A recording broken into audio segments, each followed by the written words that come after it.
A piada é a seguinte: dentro de um avião, a aeromoça chega pro passageiro e...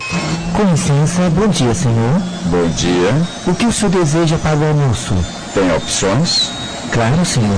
Temos duas opções. Quais? Sim ou não.